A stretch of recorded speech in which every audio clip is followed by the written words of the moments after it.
달리 방해가 없었더라면 격렬하지만 꼼짝도 하지 않는 이 장면이 어떻게 끝났을 것인지, 또 우스꽝스러우면서도 즐거운 그 모습으로 나는 언제까지나 움직이지 않았을는지 그것은 알 수 없다.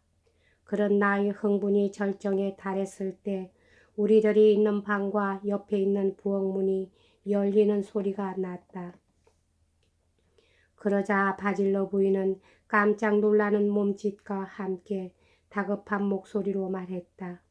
일어나요. 로지나가 와요. 급히 일어나면서 나는 그녀가 내미는 손을 잡고 두 번 타는 듯한 입을 맞추었다. 두 번째는 그 아름다운 손이 약간 내 입술을 강하게 미는 것을 느꼈다. 일생에 이토록 달콤한 시간을 가진 일은 없었다. 그러나 잃어버린 기회는 두 번 다시 돌아오지 않았다. 그리하여 우리들의 젊은 날의 사랑은 그것으로 끝났다. 아마 그러기에 더욱더 이 정다운 부인의 모습이 마음속에 이토록 아름답게 새겨져 있는 모양이다. 세상을 알고 여자를 알게 됨에 따라 이 마음속의 얼굴 모습은 갈수록 아름다워졌다. 그녀에게 조금이라도 경험이 있었다면 소년의 마음을 충동시키는데 좀 더 다른 방법을 썼을 것이다. 그러나 그녀의 마음이 약했던 것을 보면 그녀는 정숙했던 것 같다. 저도 모르게 이끌리는 대로 생각도 없이 알지도 못하는 사이에 그런 기분이 돼버렸던 것이다. 아마 그것은 그녀의 최초의 부정이었던 것 같다. 그러므로 그녀의 수치심에 이기려면 나는 내 수치심에 이기는 것보다 훨씬 힘이 들었을 것이다. 그러나 그 정도까지는 가지 않고 그녀 곁에 있는 것만으로 형용할 수 없이 달콤한 기분을 맛보았다. 여자를 품에 안고 내 것으로 만든 그 어떤 기분도 이때 부인의 발치에서 대담하게 옷자락 한번 제대로 잡지 못하고 보낸 그 2분 동안만 한 것은 없다. 그렇다. 사랑하는 정숙한 여인이 주는 기쁨과 맘먹는 기쁨은 없다. 그녀 곁에 있을 때는 모든 것이 흐뭇하고 고맙기만 했다. 손가락의 갸냘픈 신호, 입술을 가볍게 누른 손, 지금까지 바질러 부인에게서 받은 은혜는 이것뿐이다. 그런데 이 사소한 은혜의 추억이 생각날 때면 지금도 나를 황홀하게 만드는 것이다. 그 다음 이틀 동안 다시 한번 마주 앉으려고 노렸으나 헛일로 끝났다. 이쪽에서 그런 기회를 잡기도 어려웠고 부인 쪽에서 어떻게 해볼 눈치는 전혀 없었다. 그 태도도 평소보다 차갑지는 않았으나 한층 신중했다. 자기 눈의 처리가 곤란할까 두려워서 눈을 피하고 있었던 것 같다. 그 얄미운 지배인은 더욱 눈꼴 사나웠다. 그 태도는 사람을 무시하고 비웃기까지 했다. 부인에게 매달리려고 일편단심이냐 이런 소리로 빈정댔다. 나는 무언가 서둘러서 실수나 하지 않았나 하고 겁이 났다. 그리고 부인과는 이미 마음이 맞았다고 생각했기 때문에 지금까지 그리 숨길 필요가 없었던 마음도 이제부터는 단단히 숨기고 대하기로 했다. 그렇게 생각하니 그런 마음을 만족시킬 기회를 잡는데도 더 한층 조심스러워져서 확실한 기회만을 바라는 나머지 이제 아무것도 얻을 수가 없었다. 아무리 해도 완전히 고쳐지지 않는 공상벽이 여기도 하나 있는 셈이다. 그 공상벽이 타고난 수줍음과 함께 지배인의 예언을 보기 좋게 뒤집어 엎었다.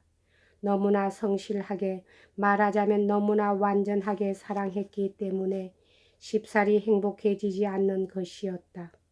나의 정념보다 더 격렬하고 동시에 순수한 것은 없었다. 나의 사랑보다 더 부드럽고 참되고 욕심을 떠난 것은 없었다. 사랑하는 사람의 행복을 위해서라면 나의 행복은 1000번이라도 내던졌을 것이다.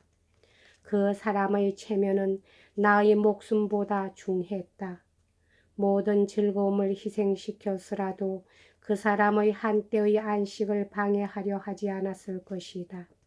그 때문에 내가 하는 일에는 애써 주의를 기울이고 비밀로 하고 조심성 있게 하려고 했기 때문에 무엇 하나 성공한 예가 없다.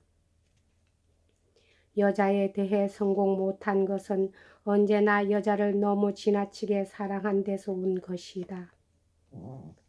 피리부는 에지스트에게로 화제를 돌리자 기묘하게도 이 엉컴한 녀석은 점점 나를 참을 수 없게 만드는 동시에 차츰 내 비위를 맞추게도 되었던 것 같다. 부인은 내게 애정을 느낀 첫날부터 나를 가게에 둘 생각이었다. 나는 그런대로 산수를 할 수 있으니 내게 장부를 기록하는 것을 가르치면 어떨까 하는 부인이 이자에게 의논했다. 그러나 이 성질이 삐뚤어진 사나이는 내가 자기 자리를 차지할까 두려워서인지 좀처럼 그 말을 들으려고 하지 않았다. 그래서 조각일이 끝나면 내가 하는 일이란 고작 계산서나 사본을 옮겨 쓰고 장부나 정서하고 이탈리아 말로 된 거래 서류를 프랑스 말로 옮기는 정도였다. 그런데 어떤 생각이 들었던지 벼랑간 이 사나이는 한번 거절한 일을 내게 시킬 기분이 나서 복식부기를 가르쳐 주마. 바질러 씨가 돌아오면 멋지게 일할 수 있도록 해주마 하고 말하는 것이었다. 그 말투며 태도에 어딘지 모르게 고의적이고 심술궂고 비꼬는 느낌이 있어서 도무지 신용할 수 없다고 생각하고 있는데 바질러 부인이 내 대답도 듣지 않고 그런 제안을 이 아이에게는 고맙겠지만 그러는 동안에 이 아이의 솜씨에 알맞은 행운도 돌아올 것이고 이렇게 해서 머리 좋은 아이가 한낱 점원으로 끝난다는 것은 아까운 일이라면서 매정설에 거절해버렸다. 그녀는 그때까지도 몇 번이고 나에게 도움이 될 만한 사람에게 소개해주고 싶다고 말하고 했다. 이제는 나를 떠나보낼 시기라고 느낄 만큼 충분한 생각을 하게 된 것이다. 두 사람이 침묵 속에서 사랑의 고백을 한 것은 지난 목요일의 일이었다. 일요일에 부인은 만찬회를 베풀었다. 나도 참석해서 동석한 품이 있어 보이는 도미니크 파이 수도사에게 소개되었다. 수도사는 말하는 것도 퍽 다정했고 내가 개종한 것을 기뻐하며 부인으로부터 자세히 들은 모양으로 내 신상에 대해서 여러 가지로 말해 주었다. 그러고 나서 손등으로 내 뺨을 가볍게 2번 두들기며 자중해서 열심히 하라. 좀 더 조용히 이야기하게 한번 찾아오라고 말했다. 모두가 존경하고 있는 폼으로 보아 훌륭한 사람이라는 것을 짐작했다. 또 바질러 부인에 대한 아버지 같은 말투로 미루어 그녀의 고해 신부라고 판단했다.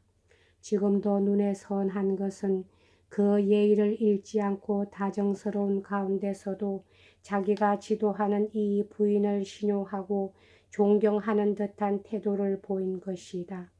그러나 그 때는 오늘날만큼 그 점에 관심을 두지 않았었다.